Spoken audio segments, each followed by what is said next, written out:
चलिए, क्लास जो है जेआईबी का जो 6 टॉपिक है इंश्योरेंस, जिसका हमने पहला पार्ट कवर कर लिया था। उसमें हमने इंश्योरेंस के सारे बेसिक्स पॉइंट्स बताए थे।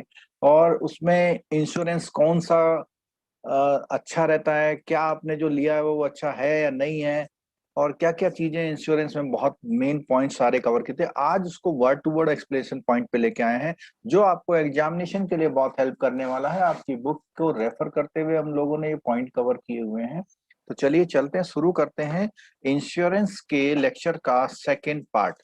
तो अगर थ्योरेटिकली बात करें तो जो इसका बैकग्राउंड है इंश्योरेंस का हमारे इंडिया में, तो सबसे पहली जो कंपनी है वो कोलकाता में 1818 में हुई थी।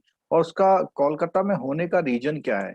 कोलकाता में होने का रीजन ये है कि अंग्रेज लोग जब आए थे तो उन्होंने अपनी पूरा कॉलोनियल का जो सिस्टम है वो कोलकाता बेस्ड किया था।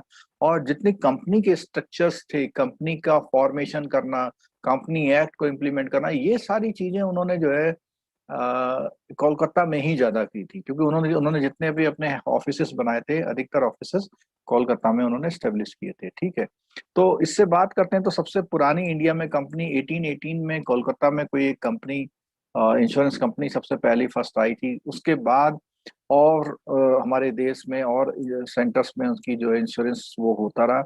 और इंडिया में एक ऑर्डिनेंस के अकॉर्डिंग का मतलब ये है कि गवर्नमेंट ऑफ इंडिया ने एक कंपनी जो है शुरू करी। वो 1956 में एलआईसी ऑफ इंडिया नाम से शुरू करी, life insurance corporation of India. ठीक है, और उसने जो है इंडिया की 144 Indian and 16 non Indian insurance को एब्जॉर्ब कर लिया। Also 75 provident society. तो इनको मिला जुला करके एक एक तरह से नेशनलाइजेशन आप कह लीजिए, जैसे स्टेट बैंक का नेशनलाइजेशन हुआ था वो हुआ था। और 90 तक वो मोनोपोली का बेनिफिट उठाती रही। उसके बाद प्राइवेट सेक्टर के लिए खोल दिया गया। और प्राइवेट सेक्टर की अगर हम बात करें तो रिसेंटली 49 से इसको इंक्रीज करके 74% एफडीआई इन इंश्योरेंस सेक्टर ला दिया गया। आपको सबको पता ही होगा। ठीक है, उसके बाद यहाँ पर committee on reforms of the insurance sector went in the question reform the insurance sector recommended in 94 opening sector to private. तो प्राइवेट सेक्टर में इसकी ओपनिंग हो गई, बहुत सारी कंपनियां प्राइवेट सेक्टर की जो है इंश्योरेंस में आ गई। अगर हम बात करें बैंकों में तो स्टेट बैंक ऑफ इंडिया की एसबीआई इंश्योरेंस हो गया, और एसबीआई लाइफ हो गया। उसके बाद आईसीसी बैंक, प्राइवेट सेक्टर जो बैंक आए उन्होंने अपनी अपनी इंश्योरेंस कंपनियां बनाई। ये जो इंश्योरेंस का मार्केट है जीडीपी में अच्छा वो दे पाए, अपना भागीदारी अच्छी दे पाए, तो इसके लिए काफी प्रयास किए गए। और जो इंडियन मार्केट है इंश्योरेंस की इंडस्ट्री का, उसमें 2001 में ये जो वो थी मोनोपोली थी इसकी, एलआईसी ऑफ इंडिया की। तो प्राइवेट और फॉरेन प्लेयर के लिए जब खोल दिया गया तो हुआ। और उस समय जो एफडीआई है उसमें 49% रखा गया था। अ, बल्कि उस समय नहीं रखा गया था, ये कांग्रेस गवर्नमेंट ने 49 किया था। और अभी इस गवर्नमेंट ने इसको इंक्रीज करके 74% कर दिया था। ठीक है, अच्छा, इंश्योरेंस क्या होता है? इंश्योरेंस बेसिकली आपकी रिस्क को कवर करने के लिए इंडेमनिटी होती है। पहले से ही कोई प्रॉमिस करता है कि अगर आपके साथ ये प्रॉब्लम्स होंगी तो आपको हम लोग उसका कंपनसेशन करेंगे। तो ये एक टाइप की क्या है, इंडेमनिटी होती है। ठीक है, और make good any financial loss suffer to the latter. तो क्या है, एनी फाइनेंशियल लॉस को कवर करने के लिए, यानी आपको फाइनेंस, आपका हाथ अगर कट जाए एक्सीडेंटली तो हाथ नहीं देगी, उससे आपको जो फाइनेंशियली लॉस हुआ है वो देगी। ठीक है, इंडिया में प्राइवेट मार्केट का ये हमने पूरा कर लिया था। केवल इसमें एक जो हम जीआईसी वाला जो पॉइंट था उसमें मैंने बताया था कि जो जीआईसी है वो पहले 4 सब्सिडरीज हुआ करती थी उसकी, the oriental insurance, new India, national insurance और यूनाइटेड इंश्योरेंस। अब जो है ये अलग कंपनी की तरह काम करते हैं, इनको ऑटोनोमस कर दिया गया है। ठीक है, हैव बीन डीलिंक्ड, कब से? दिसंबर 2000 से। ठीक है, इंश्योरेंस सेक्टर की ओपनिंग की बात करें तो 1999 की बात आ रही है, जब वो इरडई का एक्ट आया। तो उसी के बाद प्राइवेट प्लेयर्स जो है ज्यादा आ गए यहाँ पे। ठीक है, since liberalisation life insurance industry has gone through 2 cycle. First one is characterized by the period of high growth, compound annual growth rate, CAGR. Compound annual growth rate. तो कितना है, 31% है। और फ्लैट पीरियड CAGR जो flat period है वो इतना है, ठीक है। चलो उसके आगे बात करते हैं। Currently as per the annual report, ये छोड़ दीजिए, हिस्टोरिकल पॉइंट्स हैं। और यहाँ पर इंश्योरेंस जितने भी कंपनी है उनका एक समरी चार्ट दिया गया है। तो ये चार्ट में इसको एक बार समराइज करते हैं। ये पुराना चार्ट है, कोई बात नहीं, लेकिन एक जो कुछ चीज अभी ओके हैं वो बिल्कुल ओके हैं। LIC ऑफ इंडिया आज भी पब्लिक सेक्टर की है, लेकिन ये धीरे धीरे धीरे धीरे यहाँ की तरफ जा रही है। आप लोग न्यूज सुन रहे होंगे, LIC की बात भी आ रही है, ठीक है। इसका IPO वगैरह आ करके पब्लिक सेक्टर की भागीदारी ज्यादा बढ़ा करके ये किसी भी तरह प्राइवेट हो जाएगा फिर, ठीक है। जनरल इंश्योरेंस में बात कर रहे हैं कि 6 जनरल इंश्योरेंस की बात हुई है। री इंश्योरेंस, अब जनरल इंश्योरेंस में जब बात करते हैं तो 4 तो मैंने आपको वो नाम बता ही दिए थे, और उसके अलावा एडिशनल बताते हैं। तो री इंश्योरेंस कंपनी की बात करें तो GIC इंडिया में अकेली कॉरपोरेशन जो है, जनरल जनरल इंश्योरेंस कॉरपोरेशन अकेला वो है, ठीक है। प्राइवेट सेक्टर में कोई भी री इंश्योरेंस नहीं है। और कुल इतना हो गया। तो जनरल इंश्योरेंस की अगर हम बात करते हैं तो देखिए इसमें ये जो स्टार लिखा हुआ है, स्टार का मतलब कौन कौन सी कंपनियां इसमें हैं। जो आपकी स्टार हेल्थ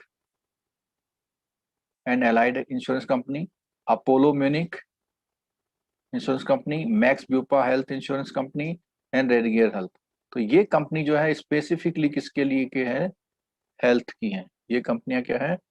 और इधर जो है तो ये बात आ रही है यहाँ पर, हाँ, ठीक है।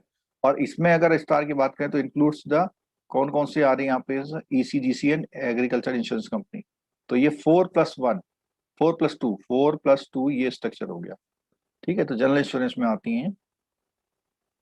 और एयरडाई की बात करें, एयरडाई फॉर्म हुआ यहाँ पर, ठीक है। 90 इसका एक अपना एक्ट आया, और एक्ट में एक ऑफिस भी, कॉर्पोरेट बॉडी भी स्टेब्लिश हुई एयरडाई का। अब आपके सामने स्क्रीन पर है ये एक क्वेश्चन जो बहुत पूछा जाता है, वन क्वेश्चन, कि फंडामेंटल प्रिंसिपल्स क्या हैं गवर्निंग इंश्योरेंस कॉन्ट्रैक्ट के। तो फंडामेंटल इंश्योरेंस के बारे में बात करते हैं हम लोग। 6 प्रिंसिपल्स हैं इसके, कोई भी इंश्योरेंस बिजनेस के। तो उसके हिसाब से 6 प्रिंसिपल आपकी स्क्रीन पर ये रही, आप लोग देख लीजिए। ये प्रिंसिपल्स हैं इंश्योरेंस के। क्वेश्चन आता है, इसको एक्सप्लेन करेंगे। कुछ इसमें ऐसे टेक्निकल वर्ड्स हैं जो आप आमतौर पर आपने नहीं सुने होंगे। तो 6 प्रिंसिपल की अगर हम बात करें तो इसमें 6 प्रिंसिपल में सबसे पहला प्रिंसिपल है अटमोस्ट गुड फेथ। यानी आपको कोई फॉल्स इंफॉर्मेशन नहीं देनी है। और 90% ऑफ द इंश्योरेंस पॉलिसी जब इश्यू होती है तो उसमें एप्लीकेशन में आप लोग छोटी छोटी इंफॉर्मेशन है, जैसे स्मोकिंग करते हैं या नहीं, उसमें 90% में नो लिख देते हैं, करते भी हो तो भी नहीं। दूसरा है क्या है, इंश्योरेबल इंटरेस्ट। यानी आप वो पॉलिसी क्यों ले रहे हैं, आप पॉलिसी इसलिए ले रहे हैं कि जो रिस्क है उसको कवर करने के लिए ले रहे हैं। और इंश्योरेंस का मतलब होता है रिस्क कवर करना। और कौन से रिस्क को, जो फाइनेंशियल लॉस हो सकता है आपको किसी हैपनिंग से हो। तीसरा है इसमें इंडेम्निटी, यानी कुछ होने पर ही कुछ होगा, व्हेन लॉस, लॉस नहीं है तो कुछ नहीं है, तो इंडेम्निटी जरूर होना चाहिए। फिर क्या है, सब्रोगेशन। सब्रोगेशन को हम लोग अभी आगे समझाएं। सब्रोगेशन का मतलब होता है कि वो अपने राइट्स किसी को ट्रांसफर हो जाना ऑटोमेटिक, ठीक है। कंट्रीब्यूशन बिना कुछ दिए हुए नहीं मिलेगा। और नेक्स्ट है प्रॉक्सिमेट क्लॉज, यानी कि कॉज, यानी कि वो खास कारण जिसकी वजह से आपके साथ ये मिस हैपनिंग हुई है कुछ भी, ठीक है। तो अब इसमें पहला बात आती है अटमोस्ट गुड फेथ। तो आप ये देखिएगा, इसको प्रिंसिपल ऑफ अबेरिमी फिडेल। तो ये जो वर्ड्स होते हैं, ये वर्ड्स हमारे अधिकतर जब भी यूज होते हैं तो आप समझ लीजिएगा, इनको हम बोलते हैं लैटिन वर्ड। क्या बोलते हैं इनको हम लोग, लैटिन वर्ड हैं। तो लैटिन वर्ड में जो लॉ की जितने भी हमारी बुक्स हैं उसमें लगभग हर उसका इस तरह से एक लैटिन मीनिंग या प्रोनाउंसिएशन उसमें होता है। तो वो हमें देख लेना चाहिए कि क्या है, और उसमें से वो क्वेश्चन भी पूछता है। ये है ट्यूबेरी माई फिडेल। तो फिडेल आपने देखा होगा, फिडेल का नाम जो है कई बार फिडेल ने फिडाई, फिडाई करके होगा ये। तो फिडाई का मतलब होता है एक तो विश्वास जैसा वर्ड होता है। तो ये फिडई है, एल नहीं है, ठीक है। तो एक प्रिंसिपल है good most utmost good faith हो गया, ठीक है। तो इसमें क्या है, जो मैंने जैसे भी आपको एक्सप्लेन किया था, non disclose of any material fact. तो ये कहीं ऐसा ना हो, और अगर आपने ऐसा किया हुआ तो कैन रिफ्यूज एनी कॉम्पनसेशन, आपको नुकसान हो सकता है उससे, ठीक है। The policy contract, the propose insurance is required to give accurate answer to the question, जो मैंने आपको बताया था कि ये आप आंसर्स क्या करते हैं, एक्यूरेट नहीं देते हैं कई बार, ठीक है। एनी कंसीलमेंट, कुछ चीज आपने छुपा ली, तो इन सब से क्या प्रॉब्लम आ रही है, आप क्या है कि आपको क्लेम में मिलने में परेशानी हो सकती है। In the case also the policy is consider void, और क्या होगा अगर ऐसा कुछ है तो पॉलिसी आपकी बेकार हो गई, जीरो हो गई।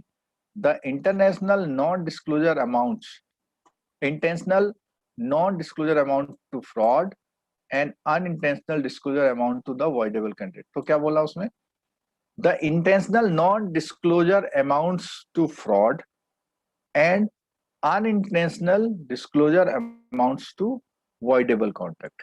तो ये दोनों बात आप ध्यान रखिएगा, ठीक। अब इसमें बोला डिस्क्लोजर इन लाइफ इंश्योरेंस, क्या क्या चीज होती है, एज होती है, इनकम होती है, हेल्थ होती है, रेजिडेंस, फैमिली की डिटेल है कि आपके कितने बच्चे हैं क्या है। और कई बार क्या होता है कि हेल्थ इश्यू पे बात आती है, तो खासकर से जो फीमेल की जो पॉलिसीज होती हैं उसमें जब आप पॉलिसी कराते हैं उसमें अगर पूछता है वो कि प्रेगनेंसी मिसकैरियज तो नहीं हुआ, तो ऐसे केसेस को हमें ईमानदारी से बता देना चाहिए, क्योंकि कल को आप कह पाओगे कि ये तो हमने पहले से कह रखा था, फिर भी आपने पॉलिसी दी, इसका मतलब आप एग्री थे, ठीक है। तो वो हेल्थ इश्यूज हैं, वो जेंडर स्पेसिफिक हैं, उनको आपको ध्यान में रखना है। और ऐसे ही आपके प्रॉपर्टी और जनरल इंश्योरेंस के केसेस में the material fact pertain to the property, अब जैसे आप जिसकी गाड़ी, कार का इंश्योरेंस करा रहे हैं, व्हीकल का करा रहे हैं, कौन सा मेक है, कितना, क्या इसका यूसेज है, मॉडल क्या है, सिटिंग कैपेसिटी है, कि जब वो क्लेम आता है तो क्लेम आते समय वो सब पूछता है कि भाई कितनी सवारी बैठी थी, तो आपने बताया 5 सवारी गाड़ी 8 बैठी थी, तो क्लेम गया आपका, समझ लो। क्योंकि वो ऐसे कारण हो सकते हैं जिसकी वजह से एक्सीडेंट बना, ठीक है।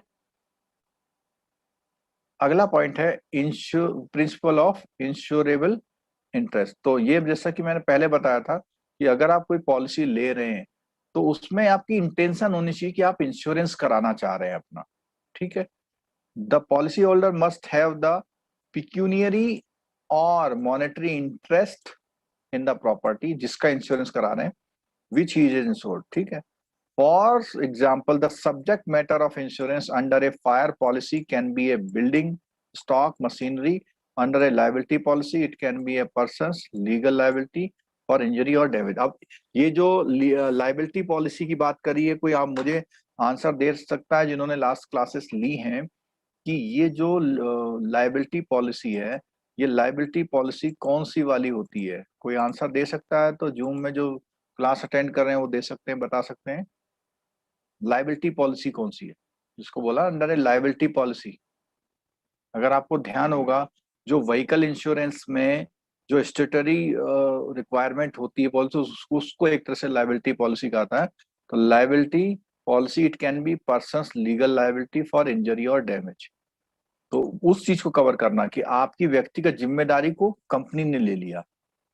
A ship in A marine policy, any damage to the property must result in the financial loss to the policy holder। तो ये सारे पॉइंट्स इसमें हैं। In a life insurance context, insurable interest is deemed to exist in case of certain relationship based on sentiment। क्या क्या होता है, जैसे हस्बैंड वाइफ के हैं, पेरेंट चाइल्ड के हैं, without insurance no contract insurance possible. यानी जब आप किसी रिलेटिव की पॉलिसी करा रहे हैं तो वहां पर आपको पता है कि आप अपने सेंटीमेंट के बेस पे वो पॉलिसियां करा रहे हैं। तो ऐसा नहीं होता है कि आप अपने दोस्त की पॉलिसी करा रहे हैं। तो इसमें क्या है, एक रिलेशन का भी कॉन्सेप्ट आ गया, ठीक है। अगली पॉइंट आती है इसमें इन प्रिंसिपल ऑफ इंडेमनिटी। तो प्रिंसिपल ऑफ इंडेमनिटी की बात हम कर रहे हैं। प्रिंसिपल ऑफ इंडेमनिटी में क्या है, कोई भी डैमेज या लॉस हो तो उसी के अगेंस्ट, उसी के प्रोटेक्शन के लिए ही ये पॉलिसी ली जानी चाहिए, ठीक है। Indemnity may be referred as a mechanism by the which insurance provide financial compensation in the attempt or the place of the insured same pecuniary position after the loss of the, तो जब तक आपको loss नहीं होगा तब तक आप वो नहीं करेंगे, और वो लॉस होने पर जो आप पहले बेनिफिट ले रहे थे उसका उस बेनिफिट पे दोबारा आ पाए, ठीक है। तो इंडेम्निटी का जो मीनिंग है is making good the loss, यानी कि जो लॉस हुआ उसको वापसी भरपाई कर देना या उस तरह से पूरा रहते on the happening of the insured event for which the insurance policy is taken up, the insured should be replenish amount of loss, ठीक है। तो ये कॉमन बात हो गई। अच्छा, यहाँ पर देखिए कई बार क्या होता है, ये यहाँ से पॉइंट पढ़ेंगे हम। Indemnity merely means the make good any financial loss suffered by the insured, insured कौन होता है, जिसने पॉलिसी ली है, टू पुट हिम और her back in the same financial position, वापस वहीं पर ले आना। The principle indemnity also aim to control moral hazard, तो इससे क्या होता है कि अगर आपको फाइनेंशियल लॉस रिकवर हो जाए तो आपके मन में जो चोरी या धोखा या कुछ या चीट करने का जो मन हो सकता है वो नहीं होगा फिर, ठीक है। मोरल उसको ड्यू करता है, ठीक है। it is possible that the insured may be try to secure maximum amount through the dubious and unfair means, for example he may, अब देखो इसमें क्या है, कई बार क्या होता है कि अब आपको इस कंपनसेशन के उसमें लालच में deliberately inflict loss upon the property to seek compensation, तो कई लोग क्या करते हैं कि इंश्योरेंस की पाने के लिए अपने कुछ कबाड़ में आग लगाते हैं कि साहब मेरा इतने का नुकसान हो गया, ये चीज resort to exaggerating the loss, make false claims। तो exaggerating the loss का मतलब क्या है कि उसको और आगे बढ़ा देना, लॉस को बढ़ा करके आराम, मतलब लॉस होने पर बड़ा खुश होना चढ़ा एक कर तरह से, दिखाना। बड़ा चढ़ा के दिखा के खुश हो जाना, ठीक है। तो अब इसमें देखिए जो ये पॉइंट था कि क्या आपका पार्ट रहेगा, तो इंडेम्निटी में जब पार्ट आ रहा है यहाँ पे एक एग्जांपल दिया हुआ है कि एक किसी का जो है 10 लाख का इंश्योरेंस है, 10 लाख का इंश्योरेंस है, और उसमें क्या है 10 लाख का उसका टोटल है, 10 लाख का क्या है पूरा टोटल उसका जो मटेरियल लगा हुआ है, लेकिन उसने इंश्योरेंस कितने का किया, 8 का।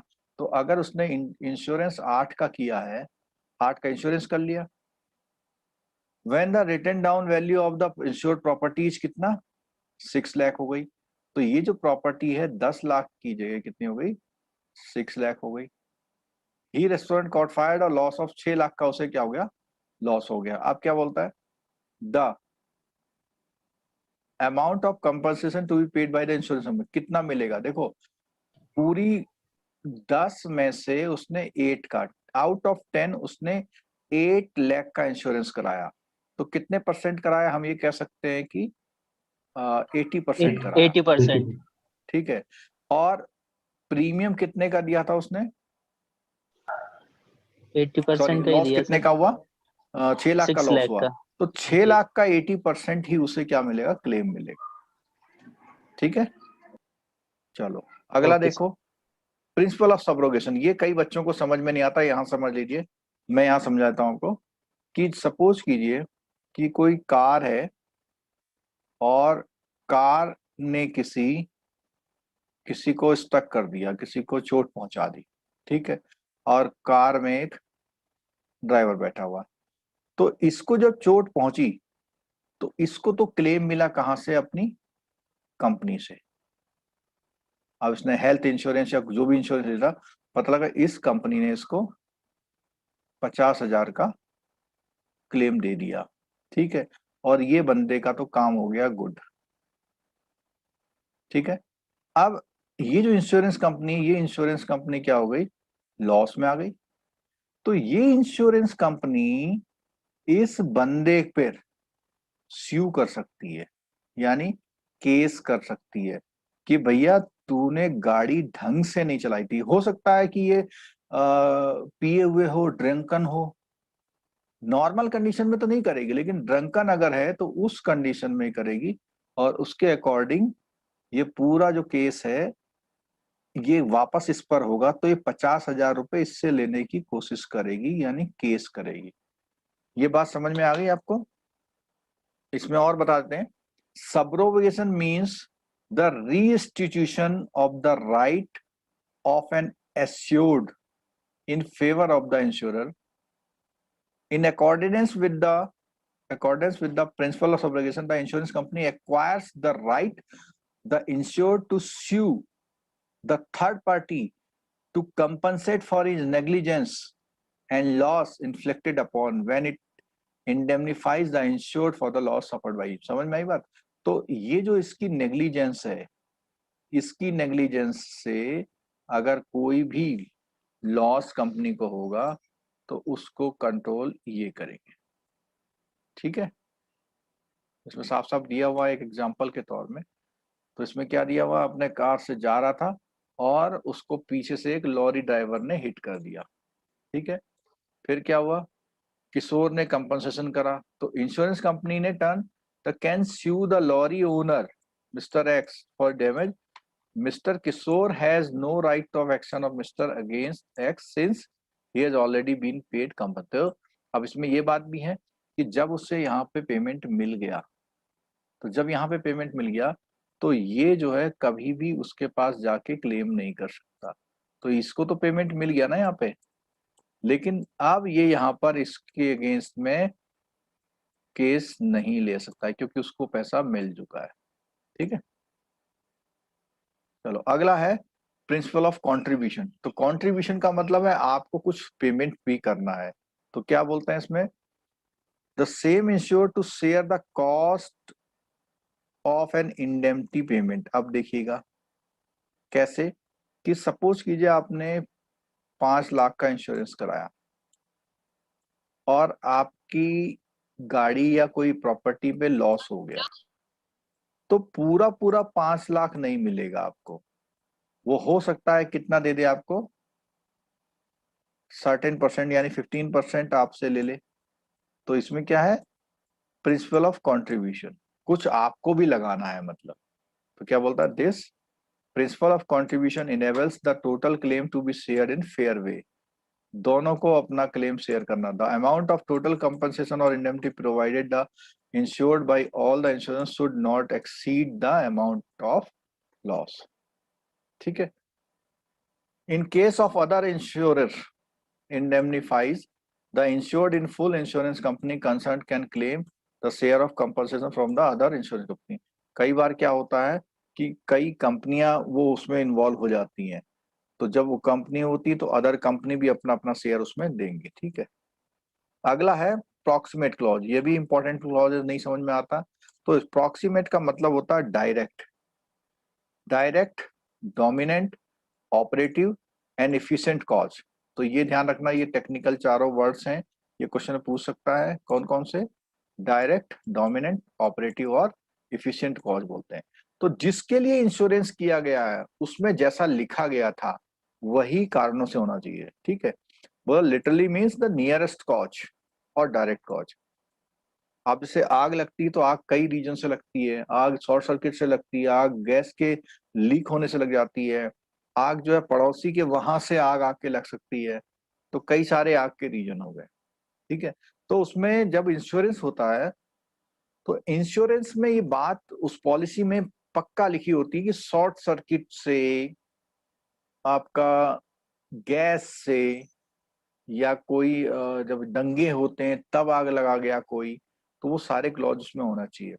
If a person has bought the fire insurance for his house, the protection will be loss caused by the fire, which may have resulted out of the source mentioned in the policy। किससे वो आग लगी है। In case the fire occurs from other sources than the mentioned in the policy। अब पर लगा उसने कहा था शॉर्ट सर्किट की और वो आग लग गई गैस से, तो फिर वह नॉट लाइबल हो जाएगा, पॉलिसी उसकी बेकार हो जाएगी। ठीक है, चलो अब इसमें टाइप्स की बात करते हैं। ये सारी चीजें हमने कवर कर ली थी, कुछ ऐसा पॉइंट जो वहां कवर नहीं कर पाए थे, जिन लोगों ने वो पिछला फर्स्ट लेक्चर नहीं देखा वो देख लीजिएगा। जैसे life type of insurance business में लाइफ में हो गए, हेल्थ में हो गए, ट्रेवल, मोटर और प्रॉपर्टी। ठीक है, जिसमें से हमारे ये लगभग 4 इंश्योरेंस हमारे जनरल इंश्योरेंस में कवर हो जाते हैं, लेकिन इनके टाइप हैं, ठीक है। और ये भी हमने बता दिया था, देखो होल लाइफ, होल लाइफ होता है जब तक आप डेथ नहीं होती तब तक, एंडोमेंट में कुछ पीरियड होता है 30-35, और टर्म लाइफ में क्या होता है, एनुअली रिन्यू करना पड़ता है। यहाँ एक पॉइंट देख लीजिएगा, इसमें पॉइंट है, as a hedge against the financial loss already sustained for insuring that the mortgage and the sir other loans पिछले आर वाले पेड। स्लाइड दिखाना एक मिनट। हाँ, इंडोलमेंट इंश्योरेंस क्या होता है sir?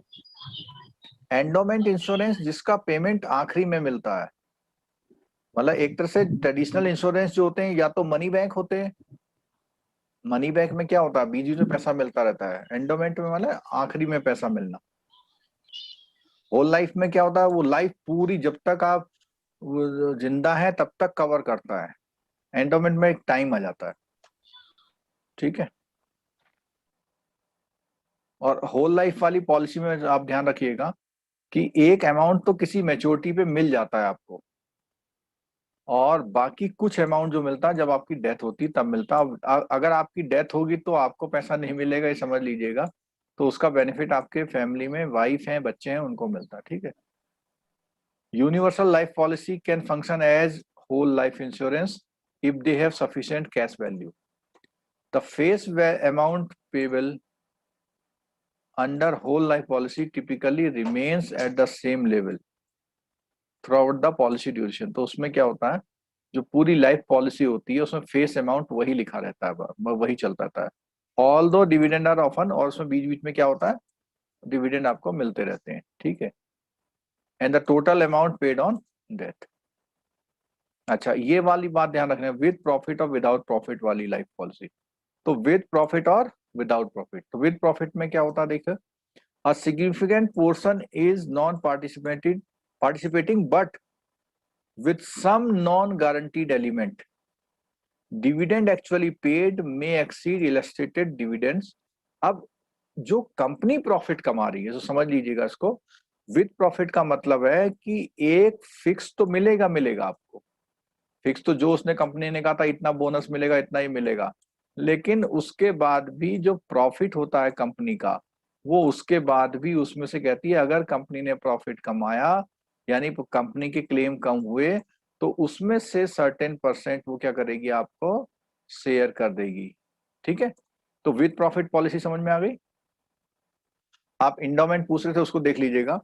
Unlike term policy, endowment policy promise not only to pay the policy face amount on the death of the insured during phase, but also pay full face amount at the end of the term.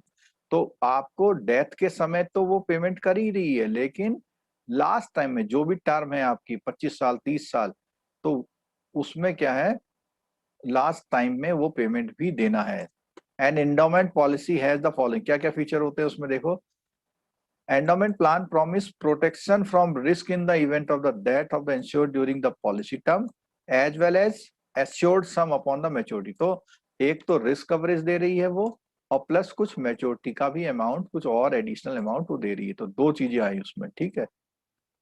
और इसमें policy की जो duration होती है आमतौर 10 साल 15 साल 20 साल 30 साल भी रखी जाती है, ठीक है। विद प्रॉफिट विदाउट प्रॉफिट बोल दिया मैंने, कि जब भी कंपनी के, देखो बोलता है ना यहाँ पे, is entitled to participate in the profits or surplus in the insurance. The surplus is determined through the periodical valuation of asset and value of the as per the strategy. तो company के जो auditor होते हैं वो इन बातों को बताते हैं कि कंपनी में जो है एक्स्ट्रा पेमेंट आ रहा है या नहीं आ रहा है विद प्रॉफिट। और तो अगर सरप्लस, आपका प्रॉफिट का सरप्लस कुछ हो रहा है जिसको आपने बांटना है, तो उसमें आप बोनस दे सकते हैं, ठीक है। डिक्लेयर्ड आफ्टर रिवॉल्यूशन और paid along with the contracted amount. तो जो भी पेमेंट आपने देना वो सारे पेमेंट देने के बाद कुछ बचा है तो आप बोनस दे सकते हैं, या कोई पेमेंट आपने पहले से वो सब दे दीजिए। These plans are very popular in India because a majority of them, आपने सुना होगा कि वो कहते हैं कि कंपनी इतना सम एश्योर्ड है और इतना गारंटीड है प्लस बोनस भी देगी, तो बोनस का वही चीज है, ठीक है। The premium rate charge for the this policy are higher than the without profit. तो भाई जब आपको वो शेयरिंग करा रही है तो उसमें डेफिनेटली आपसे वो रहेगी, ठीक है। तो जब आपको विद प्रॉफिट समझ आ गया है तो विदाउट प्रॉफिट तो ऑटोमेटिक समझ में आ जाएगा। अच्छा, money back and other cashback plan. तो मनी बैक में एक सर्टेन टर्म में क्या होता है, वो बीच बीच में पेमेंट आपको करते रहते हैं, ठीक है। एनवीटी पेंशन प्लान होते हैं, इसमें क्या है, दो तरीके होते हैं। एक तो पूरा पेमेंट आपका क्या है, प्लान उसमें पेंशन में कन्वर्ट कर दिया ऐसे करके बीच में से, ठीक है। और दूसरा क्या होता है, ये पूरा अमाउंट है तो इसमें से इतना अमाउंट एक साथ दे दिया और उसके बाद आपको साथ में पैरेलल पेंशन भी कर दी। तो दोनों तरह का इसमें प्लान होता है, ठीक है। तो इसमें क्या है, इमीडिएट एन्युटी की बात करते हैं अगर, तो इमीडिएट एन्युटी में क्या बोलता है, उसमें बोलता है purchase price premium for immediate annuity is to be paid in lump sum is one instalment, पूरा एक साथ पेमेंट हो गया। लेकिन डेफर्ड एन्युटी में क्या है, कुछ परसेंट, जैसे 1/3 तो उन्होंने अभी दे दिया आपको, ठीक है, 1/3 तो आपसे अभी ले लिया और बाकी चीज जो है उन्होंने लंबे समय के लिए आपको पेमेंट, बाकी the balance 2/3 amount will be utilised for the purchase of annuity pension on the, ठीक है। बाकी आगे आने वाले समय में वो कर सकते हैं, ठीक है। फिर आगे बात करते हैं, यूलिप प्लान क्या होते हैं, जो जिनका पैसा आपका इन्वेस्टमेंट शेयर मार्केट में होता है उनको यूनिट प्लान बोलते हैं। पेड अप वैल्यू की, ये बहुत अच्छा पॉइंट है, पेड अप वैल्यू को एक तरह से आप बोल दे सरेंडर वैल्यू बोल दे, कि जो भी आपका अमाउंट इन्वेस्टेड है उस इन्वेस्टेड अमाउंट में से आज की तारीख में क्या है, after premiums are paid on certain defined period, if subsequent premiums are not paid, the sum assured is reduced to a proportionate sum which bears the same ratio to the full sum assured as the number of premiums actually paid। तो इसमें देख लीजिएगा कि अगर आपकी premiums कुछ premiums नहीं paid है तो उतना पेमेंट कम हो जाएगा आपका। भाई आपका 5 लाख का सम एश्योर्ड बोला है आपने, 5 नहीं पेमेंट करी थी तो 5 नहीं कहीं तो उतना कम हो जाएगा उसी को, ठीक है। ये इसमें एग्जाम्पल दिखा रखा है, जैसे आपने 20 साल की पॉलिसी ली, ठीक है, और 10 साल के बाद क्या होगा, डिफॉल्ट हो गया, तो 20 आउट ऑफ 20 आपने 10 दी तो 50% हो गया। और आपको कंपनी ने बोला था कि हम इतना जो है सम एश्योर्ड करेंगे, तो इसमें क्या बोलता है देखो, this means the policy is effective as before except that the date of the 11th premium was due, the sum assured कितना था, 50,000 इंस्टीट ऑफ, तो वो क्या होगा 50% हो जाएगा, ठीक है। आगे क्या कहता है इसमें देखो, if the bonus accrued up to the date इतना 35,000, तो आपका 50,000 ये हो जाएगा पेमेंट, और प्लस क्या हो जाएगा 50,000 तो आपका ये पेमेंट हो गया, और 35 तो आपको 85 होगा।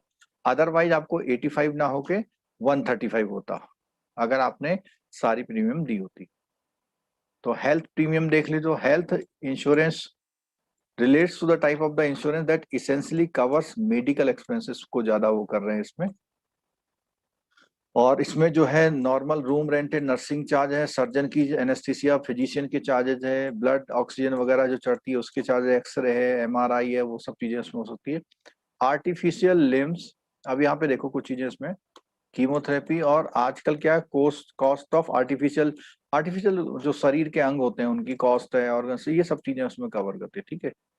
और इसमें हॉस्पिटलाइज की कंडीशन है कि कम से कम 24 आवर हॉस्पिटलाइज होना पड़े, लेकिन आजकल एक वो पॉलिसी जा रही है उसमें ओपीडी का भी क्लेम मिल जाता है, ठीक है।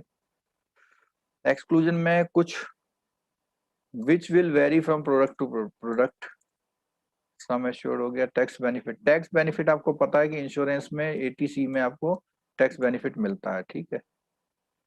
हाँ, ये टैक्स बेनिफिट जो इंश्योरेंस के, जो हेल्थ इंश्योरेंस की जो स्पेशल क्लॉज है उसके बारे में बात करते हैं, तो उसमें नॉर्मल केस में क्या बोलता है, 15,000 तक का डिडक्शन होता है, ठीक है। फॉर सीनियर सिटीजन यही डिडक्शन कितने का है, 20,000 का। An additional 15 deduction is available at deduction for health premium paid for the parents which is again 20,000 for the senior citizen. अब देखो, ये नॉर्मल कंडीशन में तो 15,000 है, ठीक है, नॉर्मल कंडीशन में कितना है, 15,000 है। लेकिन अगर आप जो प्रीमियम दे रहे हैं वो अपने पेरेंट्स के लिए भी दे रहे हैं तो 15,000 वहां और इंक्लूड हो गया, ठीक है। लेकिन यहीं पर अगर आप खुद सीनियर सिटीजन है तो इसमें 20,000 का बेनिफिट मिलेगा, आपके पेरेंट सीनियर सिटीजन 20,000 का मिलेगा।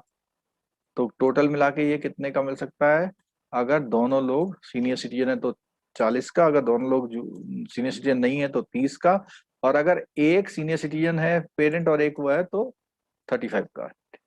ट्रैवल इंश्योरेंस का मैंने बताया था कि अमेरिका, कई कंट्री ऐसी हैं बिना ट्रैवल इंश्योरेंस के आपको एंट्री नहीं देती है। ठीक है।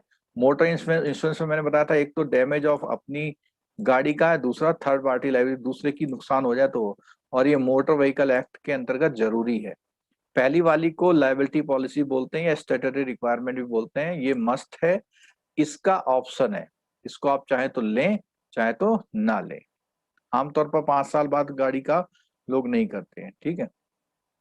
गाड़ी में क्या है, गाड़ी के इंश्योरेंस में क्या बात बोलता है कि ये चीजें हैं, जैसे fire, explosion, self igniting, lightning हो गया, बर्गलरी, हाउस ब्रेकिंग हो जाए, राइट स्ट्राइक हो जाए, अर्थक्विक से, फ्लड से हो जाए, एक्सीडेंटल एक्सटर्नल मीन से हो जाए, मेलिशियस एक्ट हो जाए, कोई टेररिज्म एक्ट हो जाए, ट्रांजिटिव रेल हो जाए, तो ये सब चीजें जो है इसमें, the damage of the vehicle due to the following perils, ये सब चीजों की वजह से ऐसा कवर हो जाता है।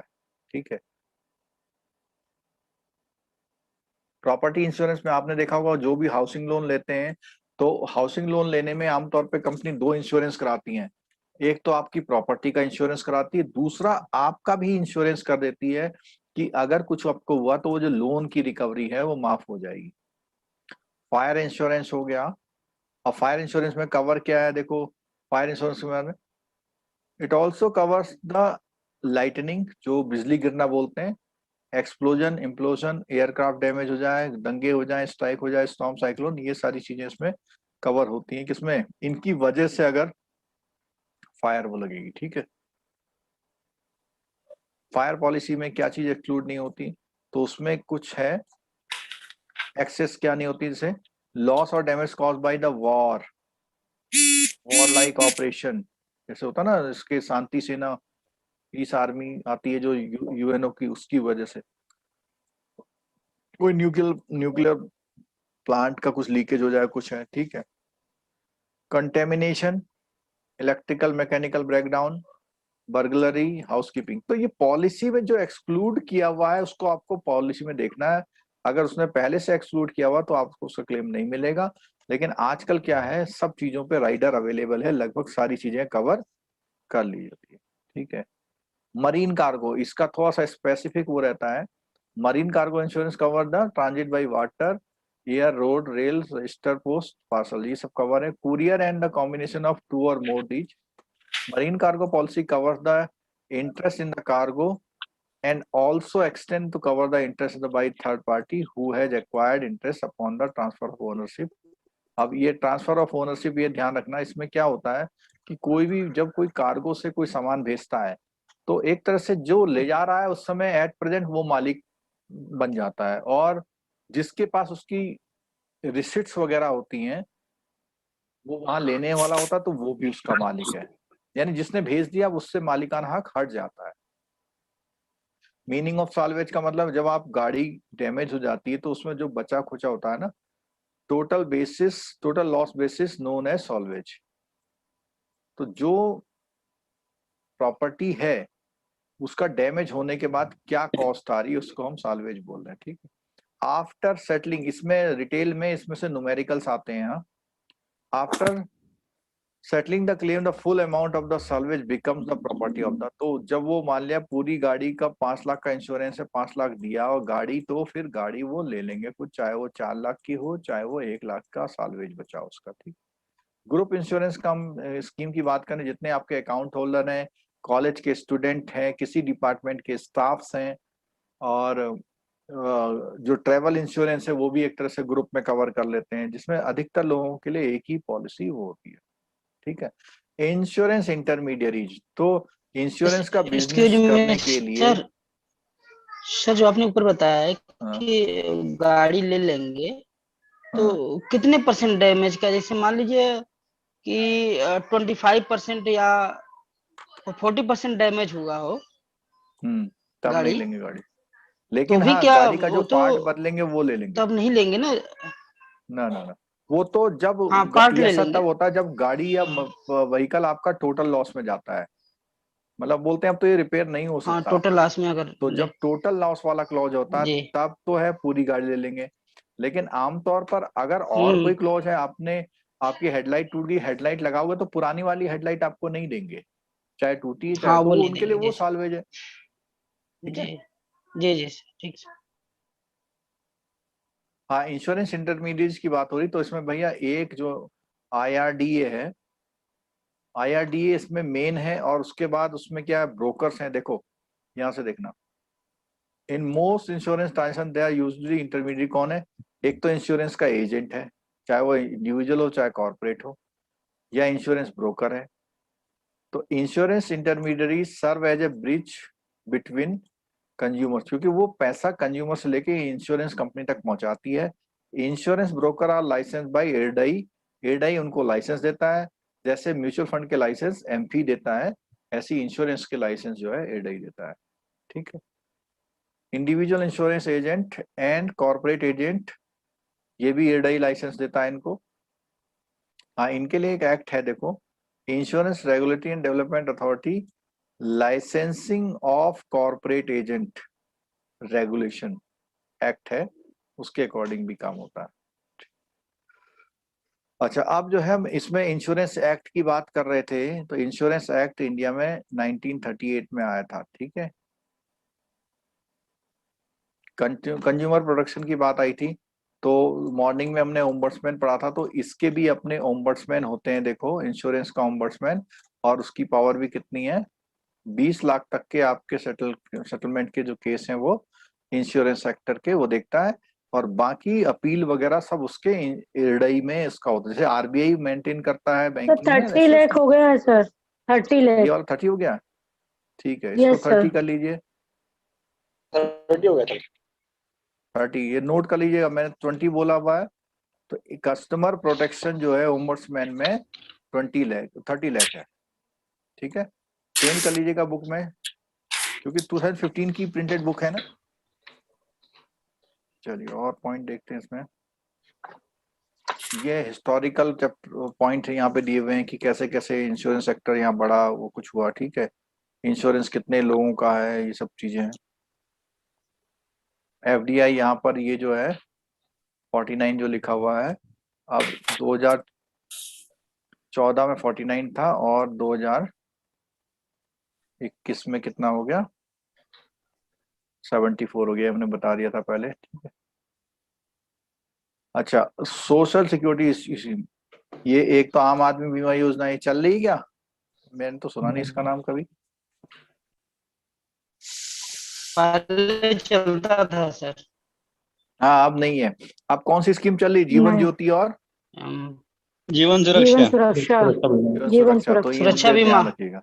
सुरक्षा बीमा अच्छा, योजना। हाँ, सुरक्षा बीमा में, या माइक्रो इंश्योरेंस ध्यान रखिएगा, ये पॉइंट है इसमें। तो इसमें छोटे छोटे क्या है, by providing banking and credit services, they are focusing on bridging the rural credit gap. The banking sector is focusing on financial inclusion on the priority basis. Vulnerability to various risk factor is one of the fundamental attributes these section society lack of the, इसमें देखो micro insurance कहाँ पे, यहाँ देखो ये है, the micro insurance regulation have made been effective from 2005.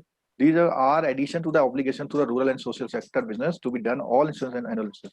तो यहाँ पे इतनी माइक्रो इंश्योरेंस कंपनियां जो हैं वो अवेलेबल है, क्या करती हैं, to provide a hedge against these unforeseen risk. Micro insurance is widely accepted one of the essential ingredient to the financial inclusion package। और इनको भी रेगुलेट कौन कर रहा है, IRDA करे। बैंक का इंश्योरेंस बता दिया था कि बैंकों के प्रोमाइसिस में अपना या किसी अपने सब्सिडरी का बैंकिंग इंश्योरेंस बेचना बैंक का इंश्योरेंस कराता है। ठीक है, और बैंक का इंश्योरेंस करने की परमिशन कहाँ दी गई है, ठीक है, इंश्योरेंस इज परमिसिबल है वो सेक्शन 61 में बैंकिंग रेगुलेशन एक्ट में। सर ये DICGC यही है बैंक इंश्योरेंस में। नहीं नहीं नहीं, DICC तो अपना अलग एक यूनिट है। बैंक का इंश्योरेंस का मतलब आप कौन से बैंक में है, जी आप कौन रूरल से बैंक में? Regional rural rural bank, bank में। तो आर्यव्रत बैंक, रूरल बैंक वाला आपका इंश्योरेंस बेचता आर्यव्रत है? बैंक यूपी जी। हाँ, तो आर्यव्रत बैंक में आपका इंश्योरेंस बिकता है हाँ आपकी हाँ ब्रांच जी में? जी। कौन सी, किस कंपनी का? हाँ बिकता है सर। किस कंपनी का? 3-4 कंपनियों से है, जैसे हाँ बजाज बस हो से गया, है, ठीक है। हाँ, तो यही बैंक और ये एश्योरेंस है, यानी आप बैठे हुए, रेलियर हेल्थ इंश्योरेंस है। हाँ, अपनी ब्रांच में बैठे हुए जी और कंपनियों का इंश्योरेंस बेच रहे हैं, तो यही बैंक का इंश्योरेंस कहलाता है, यानी बैंक की बिल्डिंग में बेच रहे हैं ना जी। आप। ठीक। अच्छा चलो, अच्छा। अब अगला इंपॉर्टेंट पॉइंट है, इरडे के कुछ पॉइंट हैं जिसमें से क्वेश्चन पूछ लेता है कि इरडे ने क्या क्या काम किया। तो द अथॉरिटी वाज कॉन्स्टिट्यूटेड इन इतना, और कब से स्टार्ट हुआ इरडे का इम्प्लीमेंट जो हुआ है? इरडा जो इम्प्लीमेंट हुई है 2000 से, मतलब इनेक्टेड हो गई है, ठीक है, 1 जून 2000। अब इसमें से एक क्वेश्चन आता है एडई में से कि एडई की क्या ड्यूटीज और रेस्पॉन्सिबिलिटी है, फंक्शन, ड्यूटीज और पावर क्या क्या है। तो पहला पॉइंट पढ़ लेते हैं। तो इसमें जो एडा की जैसी बात होगी तो सारी चीजें किन लोगों के लिए लागू होंगी? इंश्योरेंस के एजेंट, इंश्योरेंस की कंपनीज पर लागू होंगी, इंश्योरेंस के बिजनेस पर लागू होंगी, ठीक है। तो क्या था, issuing to the applicant a certificate of registration. तो रजिस्ट्रेशन का सर्टिफिकेट रिन्यू करना, मॉडिफाई करना, विड्रॉ करना, सस्पेंड और ये क्या कैंसिल करना, इन सब कामों को एडई करता है, ठीक है। अगला क्या है, interest of the policy holder को प्रोटेक्ट करना in matter of concerning assigning the policy, nomination by policy holder, insurable interest, settlement of insurance claim, surrender value of the policy and other terms, ये सारी चीजें वो करता है। अच्छा, settlement, कई बार आजकल आपने देखा होगा कि कंपनियों के जो इंश्योरेंस के ऐड आते हैं तो उसमें लिखता है कि 99% क्लेम सेटल हुए, कोई कंपनी कहती है 80% सेटल हुए। तो जब तारीफ कंपनी की करनी होती है तो उसमें वो ये बताते हैं कि हमारे वहां तो जो क्लेम आते हैं इतने परसेंट सेटल हो गए, और जितना कम कंपनी सेटल कर रही है तो उतना पब्लिक सोचती है यार ये कंपनी जो है कुछ, कोई बिल मतलब पास भी करती है, सब कोई कहती है नहीं जी इसका नहीं मिलेगा, ठीक है। Specifying request qualification code of conduct, तो ये जो भी इंश्योरेंस के इंटरमीडियरीज या एजेंट हैं उनके लिए सारे rules banana. Specifying the code of conduct for surveyor's, और सर्वेयर्स और लॉस असेसर्स क्या होते हैं? जब आपका एक्सीडेंट हो जाता है गाड़ी का तो उसकी जो वैल्यूएशन करने आते हैं उनको सर्वेयर या उनको लोन लॉस असेसर बोलते हैं। Promoting efficiency the in the conduct of the, तो ये अच्छे काम जितने हो सकते हैं वो करने उसमें, ठीक है। Promoting and regulating professional organisation connected to the insurance and reinsurance business. कोई चार्जेस लगाना, ये काम भी यही करती है आरडीआई, ठीक है। कोई इंफॉर्मेशन है, कहीं पर कोई इंस्पेक्शन कंडक्ट कराना, इंक्वायरी कंडक्ट कराना, इस पर भी कंट्रोल यही करती है, ठीक है। Control and regulation of rates, अब देखना ये भी वो करती है कि आपके rates, advantages, terms and condition offered by the insurance in respect of the general insurance business not so controlled and regulated by the TAC under section इतना इतना। तो अभी तक इरडा इरडा की बात आ रही थी और जनरल इंश्योरेंस की बात आई थी। तो अगर आपसे पूछा जाए कि जनरल इंश्योरेंस का बिजनेस कौन रेगुलेट करता है तो आप लोगों का क्या आंसर होगा? बोलिए। IRDA. Control and regulation of the rates, advantages, terms and conditions that may be offered by the insurance in respect of the general insurance business, not so controlled and regulated by the TSC। तो अगर हम बात करें insurance company regulate करने की तो इसको तो इरडा करता है, लेकिन ये यहाँ पे क्या सेंटेंस मना कर रहा है, क्या नहीं करता इरडा? ये जो सेंटेंस लिखा हुआ है इरडा के लिए ना लिख करके TAC के लिए लिखा हुआ है, टैरिफ एडवाइजरी कमेटी। टैरिफ माने खर्चा, आपने कहा मेरा 20 लाख का इंश्योरेंस कर दो, तो जो प्रीमियम बनेगा, ठीक है, प्रीमियम कितनी बनेगी उस चीज को तय करने का काम, कितना आप एडमिनिस्ट्रेशन चार्जेस ले सकते हैं, लास्ट लेक्चर में समझाया था। तो वो सारी चीजें जो है इंश्योरेंस एक्ट में जो TAC के बारे में बात करी है, तो जनरल इंश्योरेंस का TAC कोई भी काम नहीं करती। Specifying the form and the manner the which book of account, किस तरह से आप अपनी बुकों में सब सारी एंट्री को मेंटेन करेंगे। रेगुलेटिंग इन्वेस्टमेंट ऑफ फंड, अब इंश्योरेंस कंपनी जो आपसे पैसा लेती है वो कैसे कैसे कहाँ इन्वेस्ट कर सकती है उसको रेगुलेट करना। आपके मार्जिन ऑफ सॉल्वेंसी को रेगुलेट करना, regulating maintenance of margin of, अब इससे समझ लीजिए मार्जिन ऑफ सॉल्वेंसी क्या होता है। मार्जिन ऑफ सॉल्वेंसी क्या होता है, मान लिया आपने 5 करोड़ लोगों का इंश्योरेंस कर दिया, 5 करोड़ लोगों का, ठीक है, 5 करोड़ लोगों का इंश्योरेंस कर दिया और उसकी कॉस्ट आई, अगर एक ने 5-5 लाख भी करा तो 25 लाख करोड़ का आपने इंश्योरेंस कर दिया। और अचानक क्या हुआ, ये कोरोना का कहर या कोई ऐसी बीमारी आ गई जिसने 80% लोगों की डेथ कर दी, तो क्या ये कंपनी, अच्छा जब कंपनी 80% लोगों की डेथ होगी तो मोस्ट ऑफ द इंश्योरेंस इस कंपनी से लिए होंगे लोगों ने, तो जब इस कंपनी से इंश्योरेंस लिए उनकी डेथ होगी तो सारा पैसा कहां से लाएगी कंपनी, तो ये मार्जिन ऑफ सॉल्वेंसी कहता है कि कंपनी जो इंश्योरेंस करती है उसमें अपनी कैपिटल कितनी उसकी होनी चाहिए उस बारे में, जैसे कैपिटल एडिक्वेसी बात करते हैं ना हम लोग बेसल में, इस तरह से। Adjudication of the dispute between the insurer and intermediate और इंश्योरेंस मिल, इनके बीच में कोई भी अगर डिस्प्यूट होगा तो उसको जुडिशरी प्रोसेस के हेल्प से सही करना। टैरिफ एडवाइजरी कमेटी को सुपरवाइज और फंक्शनिंग करना, ठीक है। Specifying the percentage of premium income of the issuer to finance scheme promoting and regulating professional organization referred to, तो ये सब मेंटेन करना। और specify the percentage of life insurance business and general insurance business to be undertaken by the insurer in the rural and so, तो ये सारी चीजें भी उसको देखें रूरल सोशल सेक्टर में करना, और जो भी उसके पास पावर है उनको वो करना। तो इसमें एक टीएसी का जो वर्ड आया था, टैरिफ एडवाइजरी कमेटी, इसका काम होता है जो प्रीमियम तय होती है ना, जैसे कोई भी कंपनी किसी 10 लाख का इंश्योरेंस कर रही है 26 साल के यूथ का, तो उसकी क्या प्रीमियम होनी चाहिए उसका मैक्सिमम डिसाइड करती है। मिनिमम आप 50% डिस्काउंट दे दो, लेकिन मैक्सिमम उससे ज्यादा आप प्रीमियम नहीं लोगे।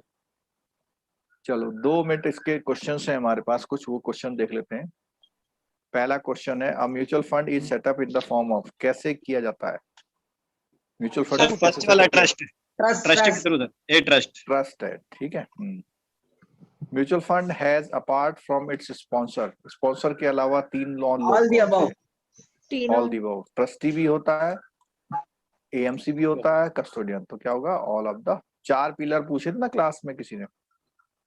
The main function of the asset management company क्या होता है, तो एसेट मैनेजमेंट कंपनी का मेन फंक्शन क्या होता है, hold the security the various scheme, manage the funds by making investment in various, ये तो पक्की बात है, ऑल ऑफ द ये तो पक्की बात है, all of the hold it's property for the benefit of the unit holder, ये वाली बात होती क्या, यूलिप में नहीं कहाँ, नहीं सर नहीं, बी होगा सर इसमें, बी। जो एएमसी है वो कंपनी बी की बी प्रॉपर्टी होगा की सर। देखभाल यूनिट होल्डर के लिए थोड़ी करती है, holds it's property for the benefit of the unit, भाई कंपनी की प्रॉपर्टी को वो इसके लिए थोड़ी मेंटेन करती है, वो तो ये वाला काम तो करती है कि जो उन्होंने इन्वेस्टमेंट किया उसका मेंटेन करो, और hold the security of various scheme ये भी नहीं करती, वो स्कीमों की सिक्योरिटी थोड़ी होल्ड करती है, वो तो पब्लिक का जो पैसा आता है उस पैसे को आगे इन्वेस्ट करने का काम करती है, तो इसका थर्ड का बी आंसर हो जाएगा। अच्छा, म्यूचुअल फंड की जो एनएवी होती है कब डिस्क्लोज होती है, डेली होती है सर, डेली वीकली डेली होती, डेली होती है, और जो अपनी क्लोज एंडेड स्कीम होती है उनकी सर डेली होती है उसकी, क्लोज एंडेड स्कीम की नहीं नहीं वीकली, क्लोज एंडेड में तो डेली करने की जरूरत ही नहीं है, उसमें तो टर्नओवर होता ही नहीं है ना, ठीक है, तो उसमें तो ये क्या depending on the type of scheme होगा। चलो फंड ऑफ फंड बताया था मैंने, फंड ऑफ फंड बताइए। बी बी इसमें था in the other scheme of the same mutual fund और अदर म्यूचुअल फंड, ये बताया था मैंने। हाँ सर। ठीक है। The aim of the balance fund is to provide, क्या करता है balance fund? Capital appreciation. 3 number है sir, both growth and regular. Growth भी देता है और regular income. As per SEBI guideline any entity person engage in the marketing selling mutual fund के लिए उसको सर्टिफिकेट कहाँ से लाएगा? हाँ एमपी, ठीक है। अच्छा, NAV of gold exchange traded, GETF बोलते हैं, इज कैलकुलेटेड अप टू कितने डेसिमल पॉइंट तक? ये पॉइंट भी आया था ना हमारा, 4 सर, 4। 4 का। और नॉर्मल एनएवी कितने तक है? 2 प्लेसेस तक। ठीक है। 3 the level of the risk in the mutual fund, अगर ब्राउन दिखाया तो कैसा होगा? हाई। Medium risk. हाई। अच्छा, जरा उसका सीक्वेंस बोला, सबसे कम बताओ। Low risk, blue. और moderate, down, yellow. Blue, yellow and brown. और हाई ब्राउन। हाँ, तो ये देखो गड़बड़ कर रहे थे ना अभी लोग। 9th वाले का आंसर हाई रिस्क है। ठीक। The first insurance company Kolkata में हुई थी। अच्छा, इंश्योरेंस कंपनी के लिए कैपिटल रिक्वायरमेंट 500 करोड़। कितना? 500 करोड़। 500 करोड़ तो बैंकिंग, 500 बैंक वो के तो लिए। बैंकिंग का है ना। 1 करोड़ है 1 करोड़। तो मैं भी खोल सकता हूँ क्या? नहीं सर, 100 करोड़ है सर, इसमें ना नाफ होगा। देखो इसमें जो है, मैंने अभी इंटरनेट में देखा, 11 अक्टूबर की न्यूज है, उसमें लिखा हुआ है IRDAI committee has suggested the reduction of entry level capital requirement for stand alone micro insurance company to 20 crore from the, मतलब माइक्रो इंश्योरेंस के लिए तो कर दिया है उसने 20 करोड़। 100 करोड़ से 20 करोड़। और अभी हमें वो भी देखना पड़ेगा। स्क्रीन दिख रहा, देखिए आपको। वो कहता है कि माइक्रो इंश्योरेंस है, लेकिन अभी ये पहले 100 करोड़ था, माइक्रो इंश्योरेंस को 100 करोड़ से 20 ला दिया। अब नॉर्मल की बात करते हैं। फिर दूसरा 100 ही होगा फिर। हाँ, इसमें ऑप्शंस हमारे पास जो है ना, 1, 50, 500 और नन। 100 करोड़। स्क्रीन में दिख रहा आपको? 100 करोड़। 100 करोड़ दिखा रहा ना। ये 20 अगस्त का भी है, देखो। मिनिमम के पेड अप कैपिटल कितना है? 100 करोड़ है। ठीक है, तो इसको सही कर लेना अपनी बुक में। क्लियर है? Yes Sir, page 76 shows as 1 crore, sir. Page The entry level 76. capital requirements were kept sufficiently high at rupees 1 crore. नहीं, वो ठीक है, लेकिन ये क्या है जो आपका ये जो बुक है, ये जो अभी हमने न्यूज देखी, वो कब की देखी? देखिए, ये न्यूज है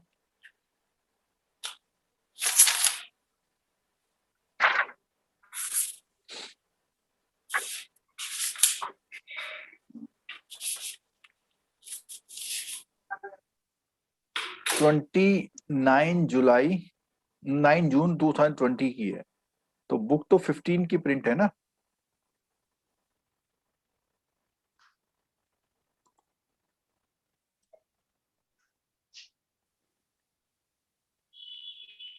ये 17 का भी न्यूज दिखा रहे हैं इसमें।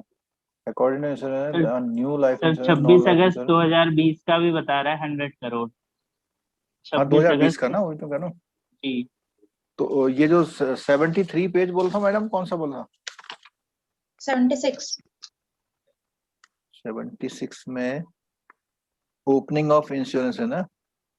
तो इसमें बोलता है इंश्योरेंस वाज ओपन इन 1990। नहीं तो 99 में 1 करोड़ रखा होगा ना।